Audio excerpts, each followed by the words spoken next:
कर उनकी ज़रूरियात ज़िंदगी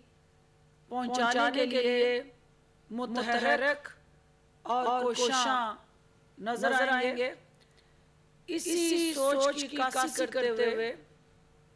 आज वज़ीर-ए-आज़म पाकिस्तान ने कैश एमरजेंसी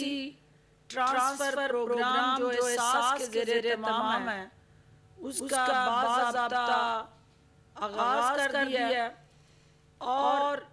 इस मरहले में 12,000 फ़ीकस खानदान को टारगेट करते हुए 144 अरब रुपया अवाम में तकसीम होने जा रहा है और ये उन मुस्तहिकीन का हक है जो गुर्बत